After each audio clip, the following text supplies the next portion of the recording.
Hey there YouTube, George here. How you doing? Hope everybody's well and happy, and welcome to the building site.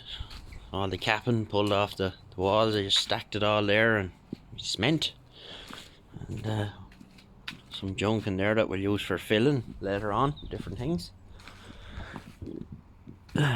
1 ton bag empty. So here's the new addition so far. There will be a video at the end of the whole lot of this from start to finish in time lapse. So there's only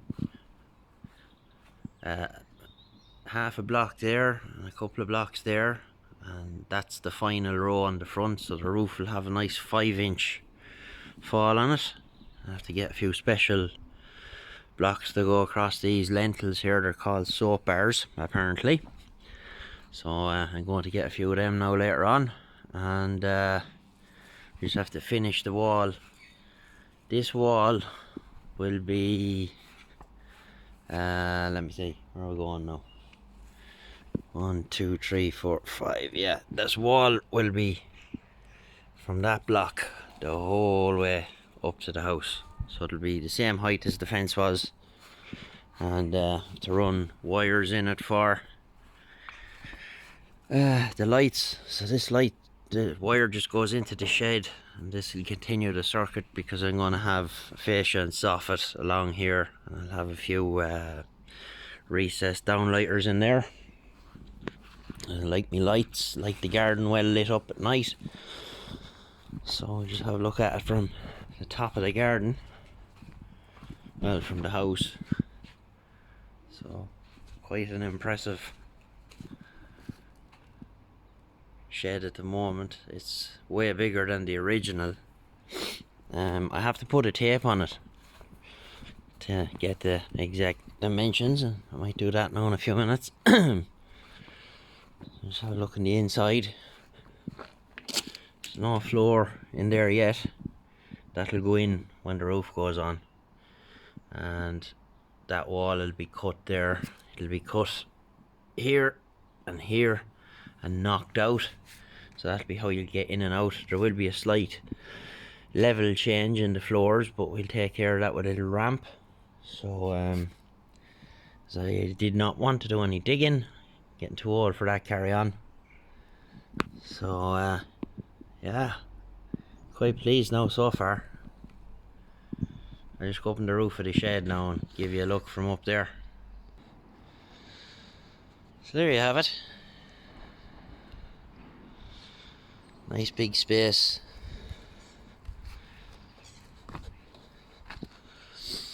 What'll happen then is that the roof will kind of sit in under here.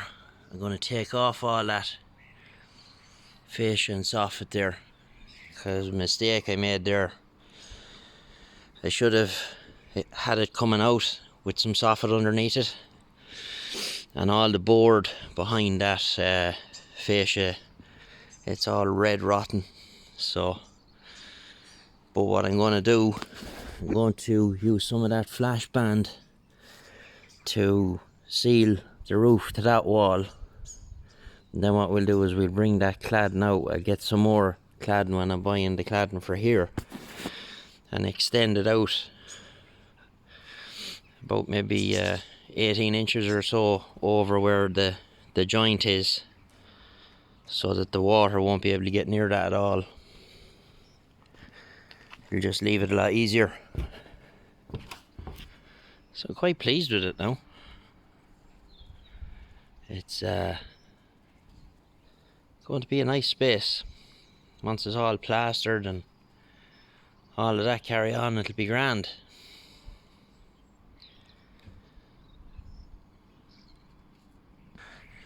Yeah, so the place is a total wreck. The garden is destroyed, but that'll all come back, you know, once we're finished walking around on it and whatnot, and it gets a few showers of rain, it should come back. So I'm quite pleased. We'll jump in over the sill here and we'll go inside and have a look-see. Okay, so we are inside. I'm standing at the back wall. I just measured it there. It's 26 feet by 12 feet internally. So I'm quite pleased with that. So it's bigger than the original. That one is 20 by 12 or something like that, 12'6" or something. Slightly wider, that one, but this one is 6 foot longer. Yeah, I should say to people, if you want to get your name on a block, when I have it plastered, I can mark out on the wall where all the blocks are and put people's names on them if they want to sponsor a block or help me out with the roof or whatever. That'd be cool. So it's going to be a good space. So down this end here, the bike will live there in that area where that slab is. So all that'll be down here. The bike will be on a bike table, and enough room to walk right around it. And the bike and all its parts will be down in this area. There'll be nothing else here. No benches, no nothing. This area here, all this section, this will be like a general workshop area, you know, for woodwork or whatever the case may be. And then in there, that will be solely dedicated to the vintage electronic stuff.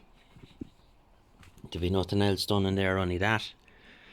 And I'll have it done in such a way that if I'm going cutting lots of wood or whatever, I will have some way of just sheeting off the end section here and the walkway in, that the whole place won't get destroyed and sawdust.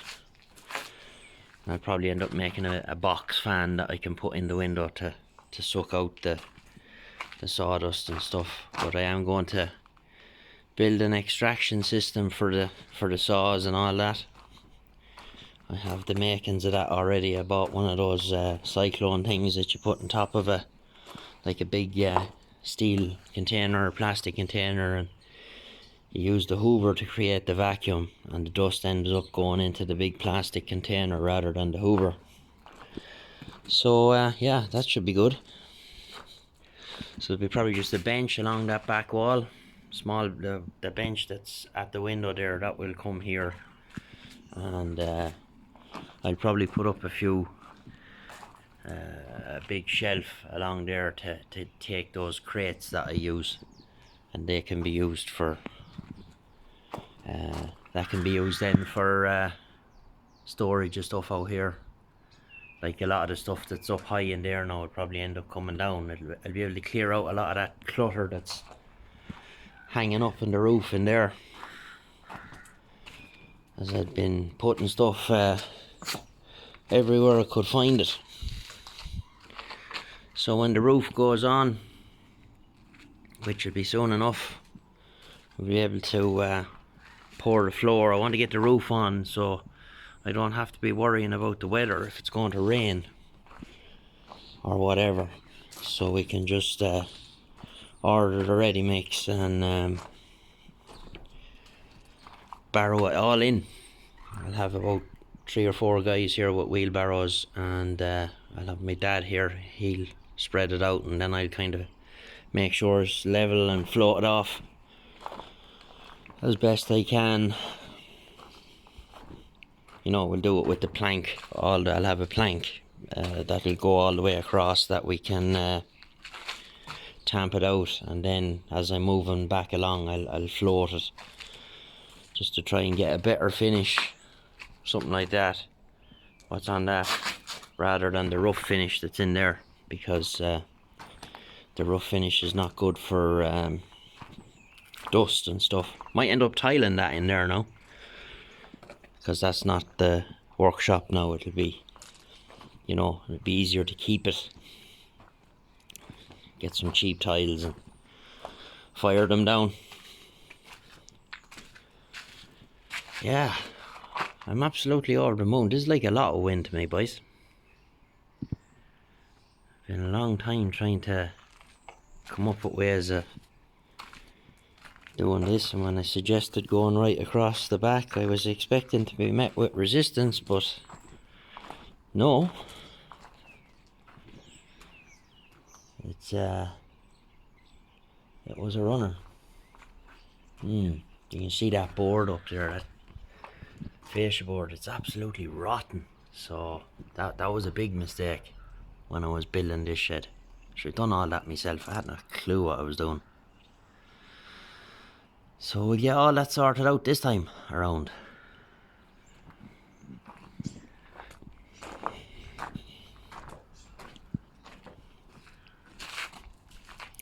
It'll be cushy. Right then, so that's it, lads. We'll get you in the next one. And 73s. Bye bye.